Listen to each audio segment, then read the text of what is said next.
The X-Zone radio and TV show is largely an opinion talk show. All opinions, comments, or statements of fact expressed by Rob McConnell's guests are strictly their own and are not to be construed as those of the X-Zone radio and TV show or in any manner endorsed by Rob McConnell, REL-MAR McConnell Media Company, Talkstar Radio Network, its affiliated stations, or employees.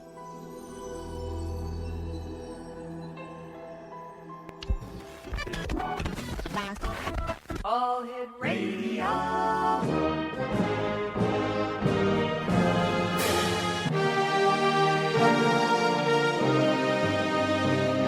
Welcome to the X Zone, a place where fact is fiction and fiction is reality.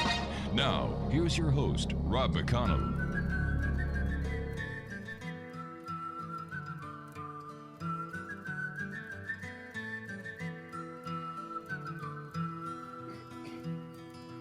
All around old Cape Horn, ships of the line, ships of the morn. Some who wish they'd never been born, they are the ghosts of Cape Horn. All around a riddle rum with a rim dim diddy and a rum dum dum. Sailing away at the break of dawn, they are the ghosts of Cape Horn. And welcome back to the X-Zone, everyone. My name is Rob McConnell. My guest this hour is a good friend of the X-Zone, the one and only Jeff Belanger, who is the gentleman behind ghostvillage.com. Now, Jeff has been all throughout the media, many articles. He's been on television shows, radio shows, and he does the, you can always find Jeff at a good paranormal symposium, and he's got something really new and exciting that I'd like to talk to you about before we go any further with Jeff. And Jeff, well, first of all, welcome to the X-Zone. Jeff, great having you with us. Hey, Rob. Not only are you doing radio now, not only are you doing your books and your many appearances, but you're also doing your own little TV show now. Yeah, this is this is as much fun as you can have with the paranormal. We started it back in May. It's called 30 Odd Minutes, and it's neat. It's a cable access / internet show, which means we're not even allowed to make money, which is kind of cool because it just takes that off the table. We're doing it for the fun and love of the subject, and just kind of joking around, taking a lighter approach. I think sometimes through humor you can actually raise more points than you can if you try to get serious all the time. Tell me, Jeff, do you think at times there's too much sincerity and too much seriousness when dealing with the paranormal? Holy cow, absolutely. I mean, think about it. People, don't get me wrong, I understand people are passionate about these subjects. They take it very seriously. I do too at times. Yeah. But sometimes, I mean, let's face it, it's weird out there, I mean, some of the implications are pretty nuts if you don't believe in them. And so I think if you can just kind of joke around a little and say, yeah, it sounds crazy, but consider this, I think we all need to lighten up a little bit. Hey, by the way, congratulations. Last month was your 10th year anniversary at ghostvillage.com. And what kind of changes have you seen over the last 10 years when dealing with people who visit your very, very, very popular website? Yeah, 10 years. I mean, that kind of makes us a grandfather in the internet world. But really cool to just make it that long. The site's evolved so much, but the principle has never changed. From the day one, it was always let's welcome every viewpoint, the skeptical, the scientific, the believers, the non-believers, the religious, everything in between. Let's have a big open discussion. And so one of the things I've seen evolve is that, first of all, a lot more people come through now, but more people are sharing than ever before. And what's kind of neat is seeing all that in one place. You can really start to see how global this phenomenon is. Why do you think there's so much interest worldwide, Jeff, in the paranormal today, especially in the realm of ghost hunting? That's something, I think we're in a cycle that started all the way back in the 1860s. The spiritualist movement was 1848, and then you had the U.S. Civil War, which really put a big shot in the arm to the spiritualist movement. People were seeking out psychics. They wanted answers. Again, in World War I and World War II, the spiritualist movement gets another big boost. Products like Ouija boards and talking boards are becoming really prevalent in society and in toy stores and things like that. Vietnam era, and then there's kind of a calm down. Everything went UFOs in the 80s. And I really think since 9/11, that was the line in the sand where we've got a world in turmoil. People are unsure. People are dying, and people still want answers, and maybe they're not finding them in their large religious institutions or in other ways. And so we get back to the basics, ghosts, the stories we told around fires thousands of years ago. we're still telling them, although now we're using the internet and radio shows and television. But I think it's kind of this back to basics that happens when we're in turmoil. We need answers. I would also imagine, Jeff, that a lot of people want to use those who are able to contact the other side to get final closure with those that have lost. Yeah, I'm sure that's part of it. I mean, I'm not a psychic. I have a hard time relating to that ability, though I recognize we all get gut feelings and intuitions and things like that. But yeah, people do want those answers, and especially when you've got untimely deaths. You know, the churches and mosques and synagogues can only tell you so much, but to have faith. But some people need to hear some kind of message, any kind of message that they believe is from their loved ones, in the hopes of closing that chapter. I understand. I mean, it's a hard thing to go through. Jeff, stand by. You and I have to take a 2-minute commercial break. X-Zone Nation, Jeff Belanger is our very special guest. www.ghostvillage.com, and for his internet webcast TV show, www.30oddminutes.com. That's the number 30oddminutes.com. My name is Rob McConnell, and this is the X-Zone. We're coming to you live and around the world from our studios in beautiful Hamilton, Ontario, Canada.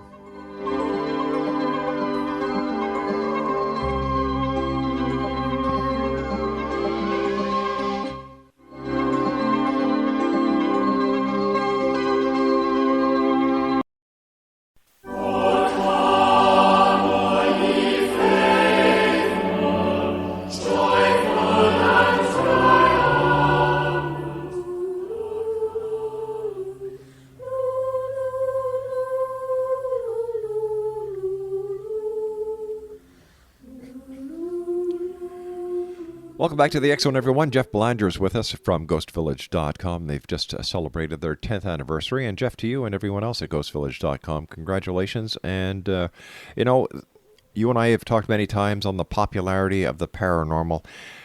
More and more television shows, more and more movies are coming out with the paranormal. What is, in your opinion, Jeff, the catch or the hook when it comes to investigating the paranormal or wanting to be associated with the paranormal?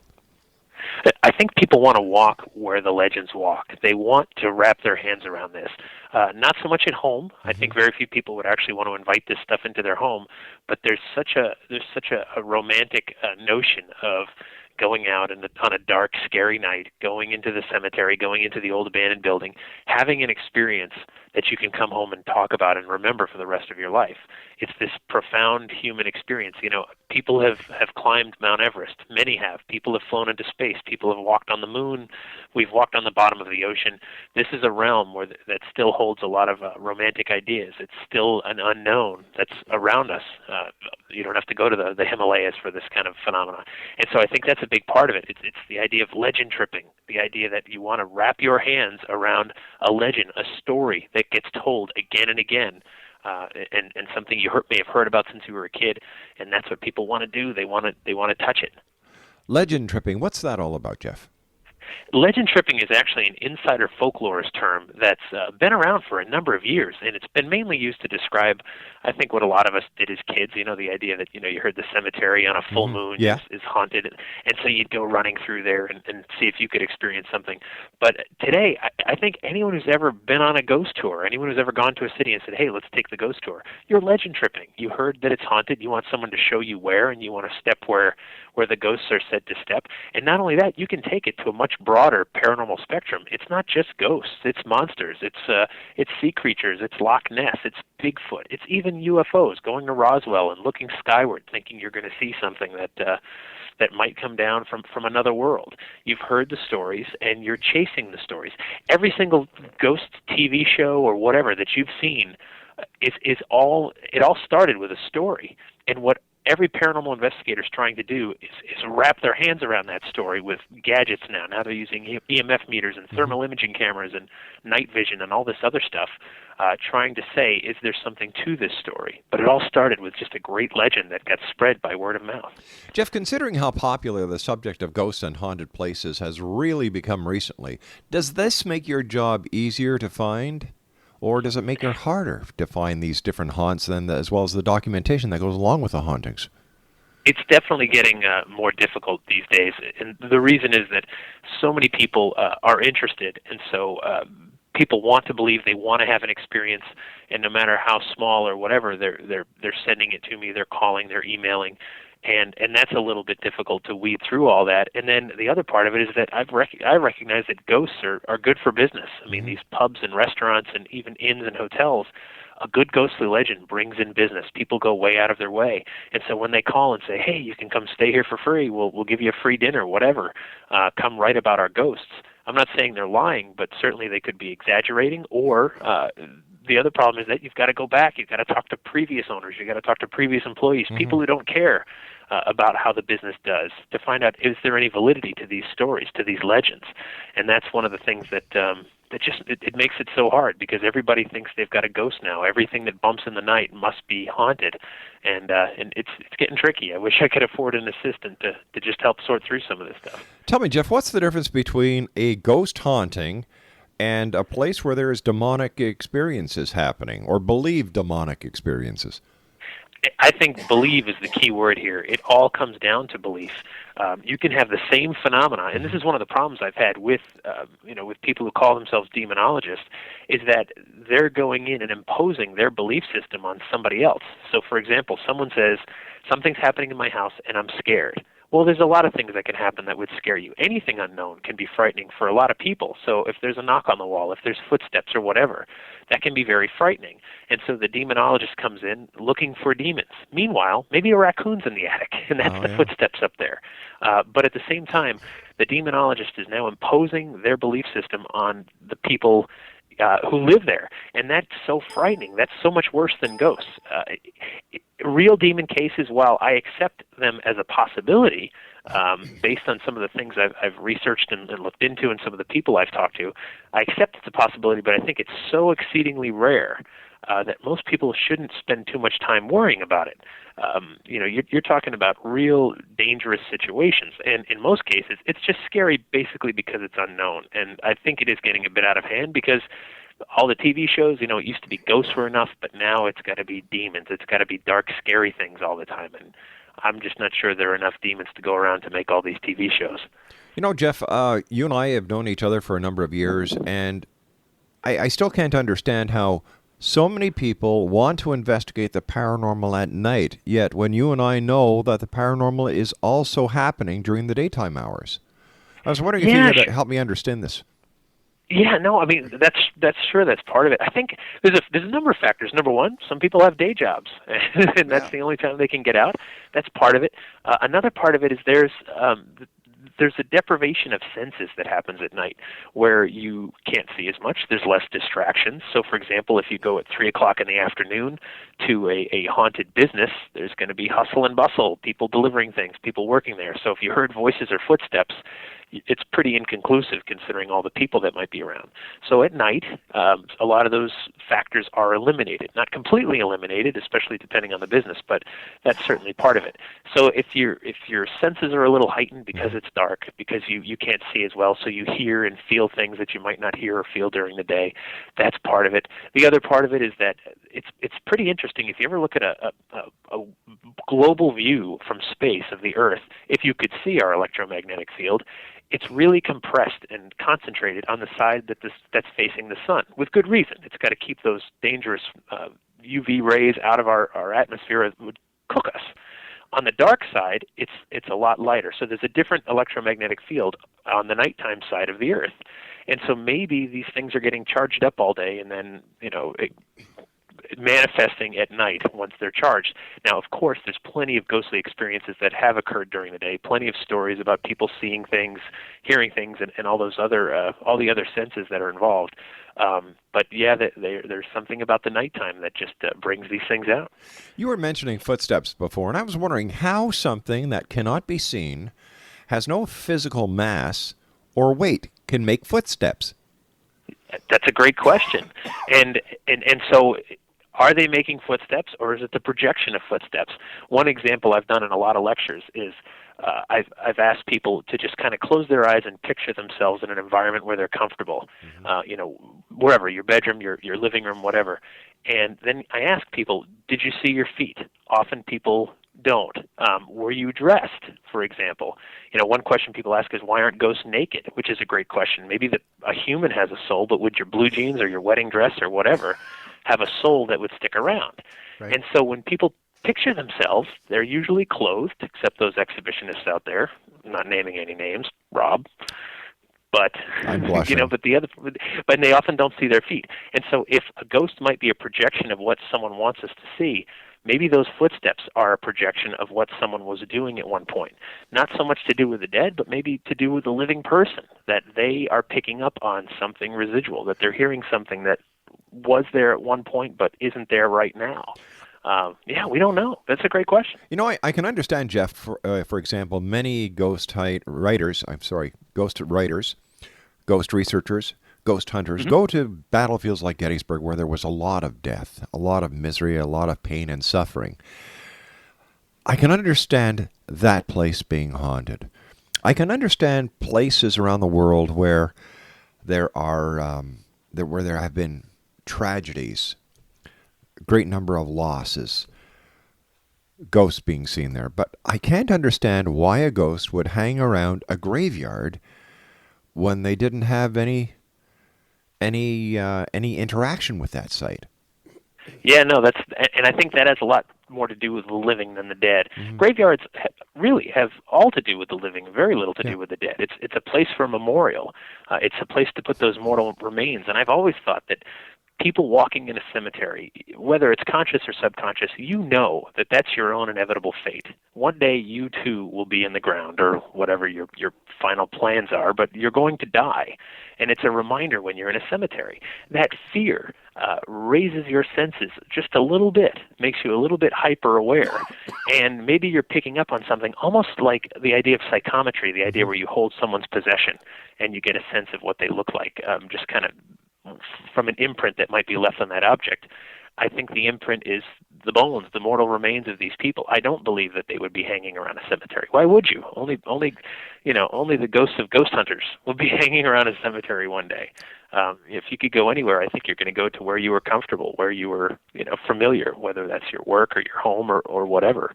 But it's way more to do with the living than the dead. Tell me, Jeff, can we then trust oral traditions and folklore as having any truth to them, or do we have to just take them as what people are telling us, made-up stories? There is a lot of truth and validity to folklore. Here's the thing. If I were to tell you a story that you thought was just completely unbelievable, if I said, hey, this morning I had breakfast with Bigfoot and the Loch Ness Monster and the ghost of Elvis, it would be so ludicrous, you wouldn't pass that story along to anyone. Oh, sure I would, knowing you. Yeah, sure I would. All right, if coming from me, I guess it would. Well, thank you very much. But at the same time, most people wouldn't. But if I were to tell you something that, if I were to look you in the eye and say, my God, I had this really incredible experience, this is what happened, kind of subtle but powerful, and you can see I've been visibly shaking, and you believe that I believe, at the very least, whatever it was real, you might pass that story on. Something happened, some event occurred to cause that was the catalyst, that was the birth of this legend. And legends are real living entities. They grow, they evolve, and they can die if we simply stop talking about them. So if a building has a haunted reputation, it's got a legend that grows, and it keeps growing by people having more experiences. If they don't have the experiences, the legend will go away. After decades, people will stop talking about it because there's nothing to reinforce that legend anymore. And so there's something to it. Of course, the legend evolves. It changes as one person tells it to another. But there's a nugget in there that we really should take with some validity. Jeff, stand by. You and I have to take our news break at the bottom of the hour. X Zone Nation, Jeff Belanger is our special guest. He's the young man behind ghostvillage.com, and he also has a new internet TV show that's available at www.30oddminutes.com. That's 30oddminutes.com. Jeff Belanger and I will be back on the other side of this commercial break with the news as the X Zone continues, live and around the world from our studios in Hamilton, Ontario, Canada.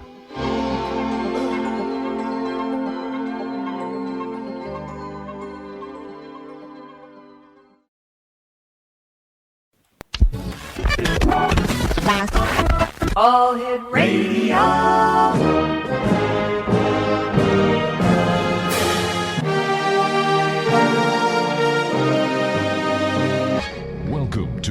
X Zone, a place where fact is fiction and fiction is reality. Now, here's your host, Rob McConnell.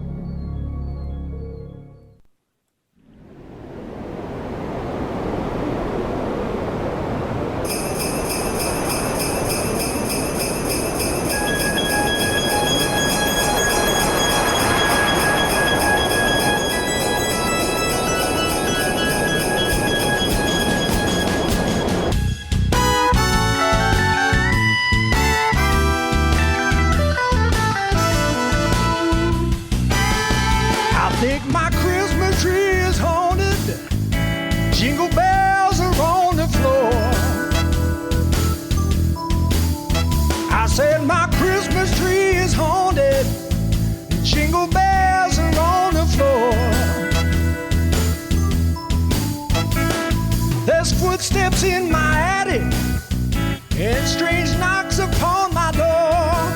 Who could it be? Well, there's tinsel on the treetop and the ground is snowy white. Yeah, there's tinsel on the treetop, the ground is snowy white. A shadow's lurking by my window, and it's giving me a fright.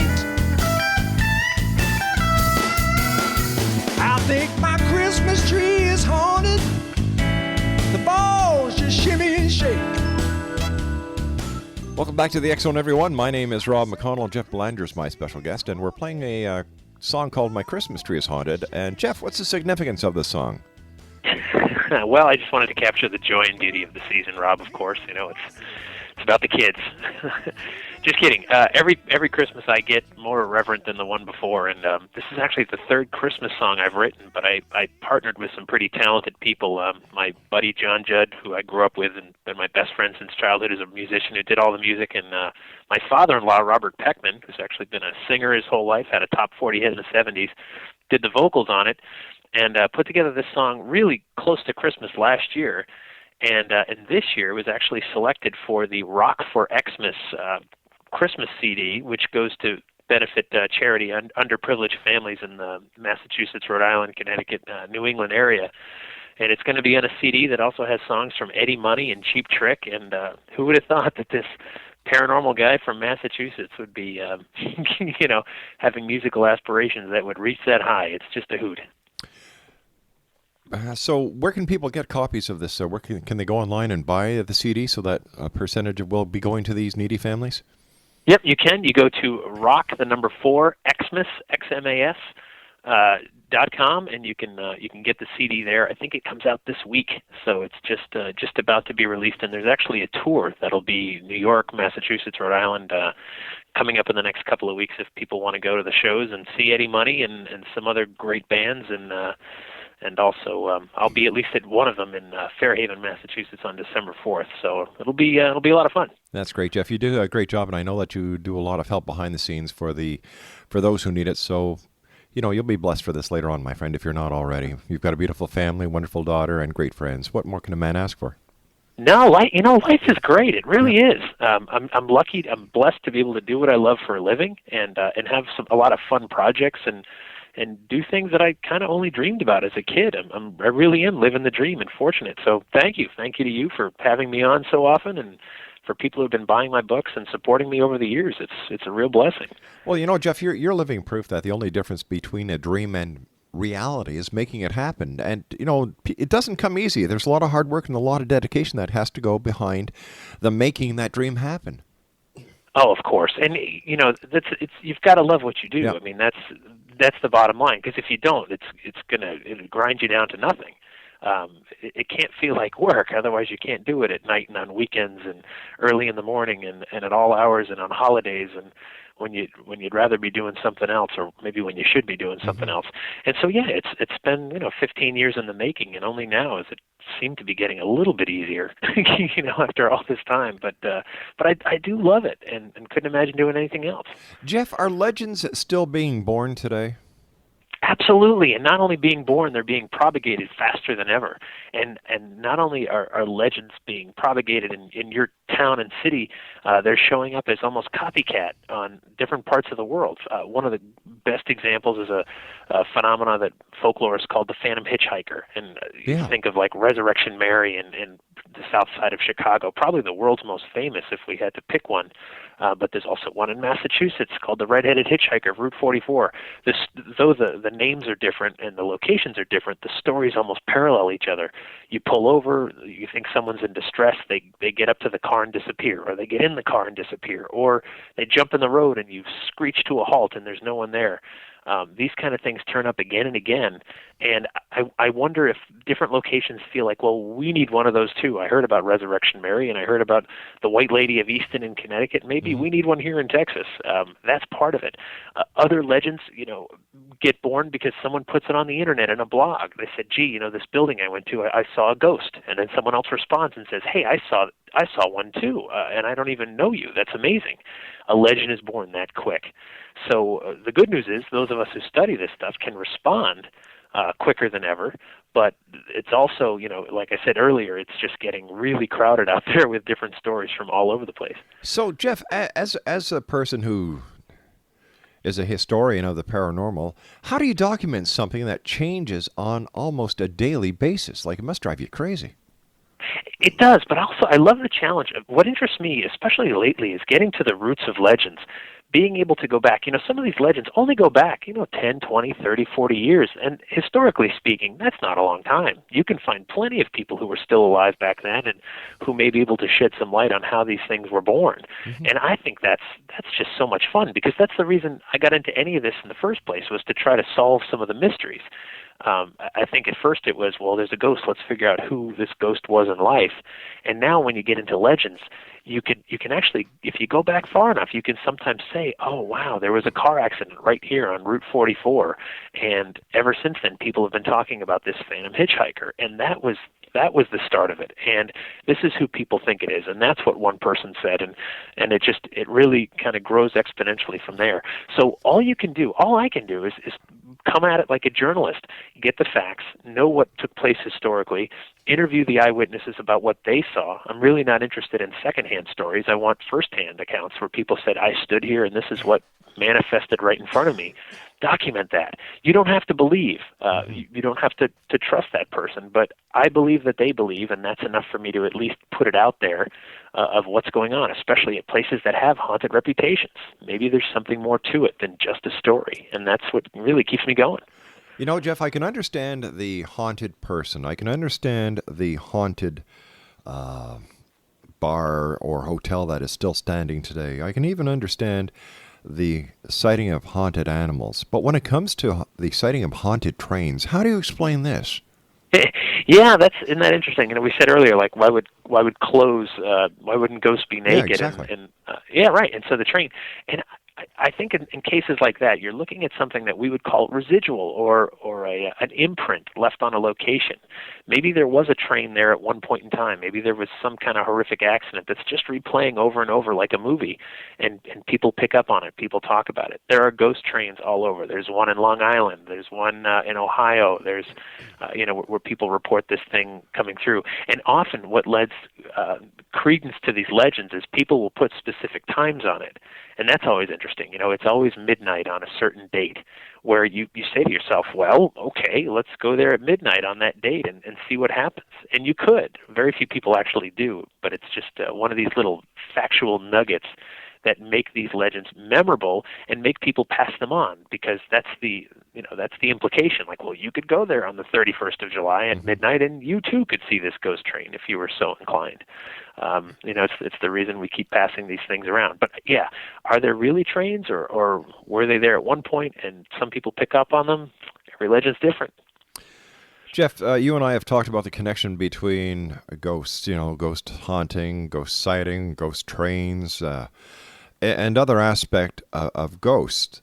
But is there a connection between this, the ghost phenomena and other phenomena within the world of the paranormal? For example, Bigfoot, UFOs, the Loch Ness Monster. Is there a common thread in your opinion? You know, I would like to tell you that UFOs are just nuts and bolts from a distant, advanced galaxy, and that Bigfoot's just an ape we haven't captured yet, and that ghosts are just stories or maybe even disembodied souls. But I suspect there's a lot more to it, and that's where it comes to get back again to these legends. I think there is a connection between all of them, and I know that puts me in the minority. And what drew me to that conclusion is you take the same phenomena that multiple people experience, and the one I like to use is old hag syndrome, where you wake up in the middle of the night, you can't move, you're paralyzed, and you might see a shape coming toward you. It's panic, it's very frightening. Mm-hmm. All of a sudden it's over, and you're back, you're in your bedroom, you recognize everything, you can move again, the whole situation is over. Someone who's been reading a lot of ghost books or seeing a lot of ghost TV shows may say, that was old hag syndrome, that was a spectral attack. Or you might get religious and say that was a demonic attack, maybe an incubus or a succubus attempting to, violate me in some way. Or if you're reading UFO and alien books or watching those kind of TV shows, you might say, well, that was an attempted abduction. That was a gray. That misty figure I saw was an alien that we would call a gray coming toward me. The same exact phenomena, everything identical, but interpreted different ways by different people. And then, of course, the skeptic would say that's just temporary sleep paralysis and a hypnagogic hallucination, which is a medical phenomena, which it may very well be. And so I think the connection is how we, the living, interpret it. But it's all paranormal, and are we creating this in our minds? Are we creating it even into the point of projecting it into reality to where other people can see it? I think there is a connection, a strong connection, and it comes down to interpretation and legend and what we tell others about our experience. How about orbs, Jeff? There are those ghost hunting groups, organizations, clubs, whatever you want to call them, who are strictly dedicated to orbs. Now, I have never seen anything from an orb researcher that would shock me into saying, you know what? I believe. My own personal opinion is that orbs are nothing more than specks of dust or insects or moisture caught by a camera flash. Yeah. Well, I can tell you with certainty, Rob, orbs are real. Do you ever watch a tennis match? Yeah. The yellow thing that goes back and forth? Mm-hmm.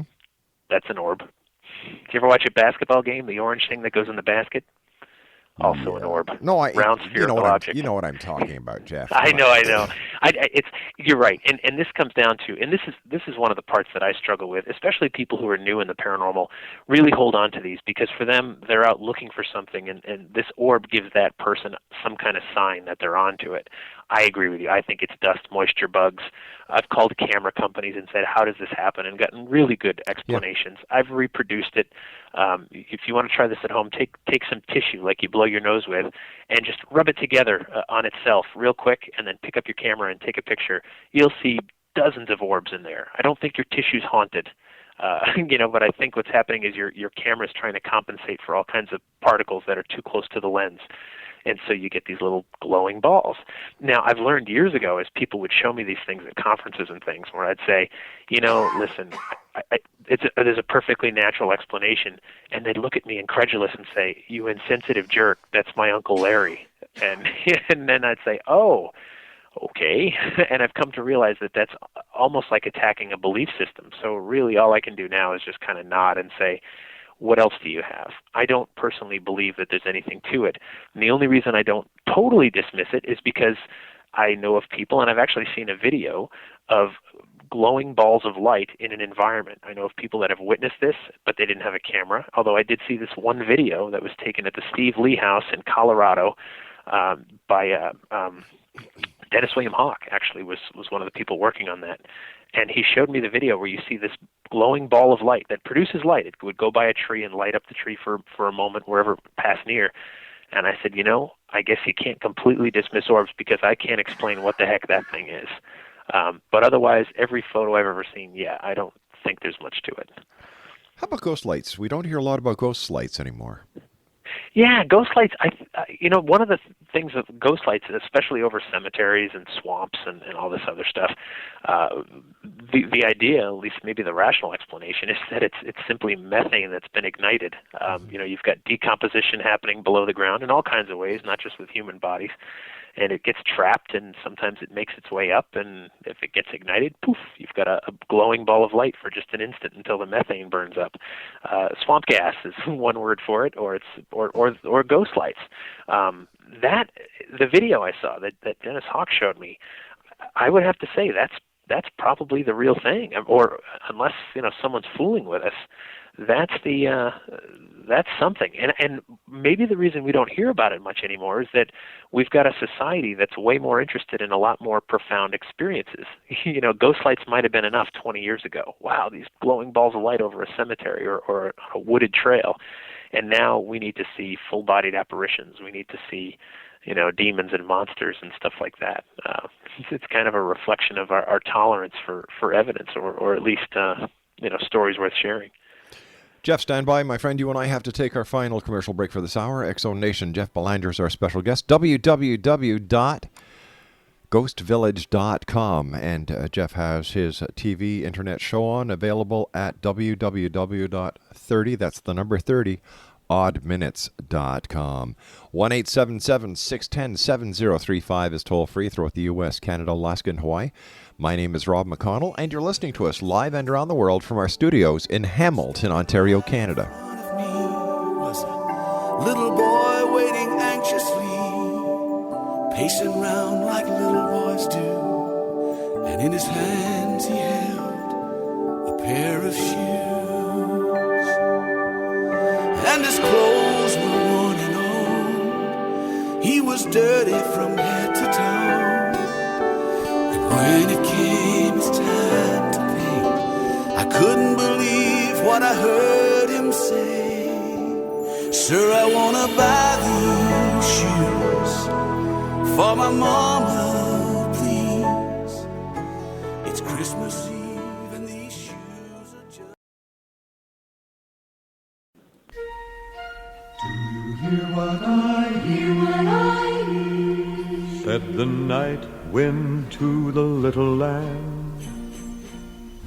Do you see what I see? Do you see what I see? Way up in the sky, little lamb.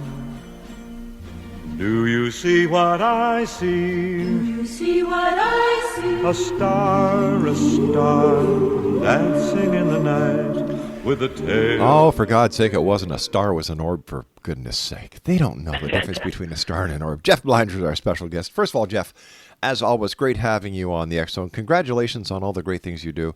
And Jeff, give that CD one more plug, would you? That's Eddie Money and let's see, Cheap Trick is on there with it. Wow. Yeah, and the song that I wrote, it's called Rock for Xmas, and the website is www.rock4xmas.com. It's a great cause, helping needy families in the holiday season, and that's where the proceeds go. And it's a great music CD, lots of great holiday rock and roll from people like Eddie Money and Cheap Trick, and geez, even little old me, which is pretty cool for a kid who grew up listening to those guys.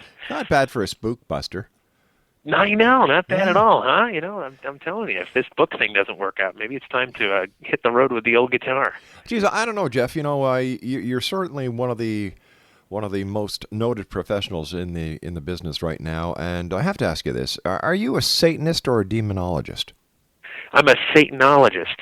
Is what I am. It's a big difference, and the whole idea is, I don't get out of bed for anything less than the big dog himself. If you got minor demons, call the other guys. But when you've got Satan himself, then you can ring me up, because that's what I want to see. And of course, say that with my tongue in my cheek. I think the demonologists have gotten out of hand a bit, and really might be doing some damage, especially to some families out there. But yeah, we do get a little nuts, and if I can poke fun just a little bit and help raise some awareness, then by God, that's my job. So what are you up to next, Jeff? You've any new books coming out? Yeah, I'm working on a book right now, the whole idea of legends and legend tripping, and I'm excited about that. That'll come. I actually have 3 books coming out next year, two books for kids and this one, so I'm working on that now. I'm the writer and researcher for the Ghost Adventure series on the Travel Channel. That's been a lot of fun. We're in a bit of a break, but that'll start up again in probably January or February, and always looking for new ideas and great stories, looking to document the paranormal as best I can, and doing plenty of conferences and getting out, meeting a lot of people. So just grateful to have a job and be working and being able to connect with so many other great folks. Jeff, to your knowledge, has there been photographic proof beyond a shadow of a doubt of the existence of ghosts? In looking at a lot of video clips, a lot of photographs over the years, I've seen a couple, 2 or 3 out of thousands, that I can't possibly explain to you unless, Spielberg was involved or George Lucas or something like that. And to me, it's incredibly compelling stuff. However, there will always be people that won't believe it. Nothing would be enough that you show them. And to the believer, some people have a really low threshold of belief, and you show them anything, like an orb, and that's enough for them. My threshold's pretty high. There's only been 2 or 3, and I think it's pretty amazing if we're not being duped with special effects. But for the most part, I don't know if there is such a thing that could prove to the whole world that this stuff is for real. So I don't even try to. All I can do is say, look, it's perceived as real by millions of people the world over, and I want to understand it because it's a connection to our past. It's a way to discuss our present, and it's our own inevitable future. As always, my good friend, great talking to you. Jeff, from our home to yours, a very Merry Christmas, health, wealth, and prosperity in the year 2010. And I look forward to speaking to you next year. Sounds good, Rob. Thank you. Same to you. Take care, Jeff. Jeff Belanger, www.ghostvillage.com. That's www.ghostvillage.com. And his TV webcast at www.30oddminutes.com. When I come back from this news break at the top of the hour at 6.5 minutes past, Dr. Alicia Stanton will be joining me, giving you, the X-Zone Nation, some ideas about how to enjoy the holidays. My name's Rob McConnell. This is the X-Zone, and you're listening to us from our studios in Hamilton, Ontario, Canada.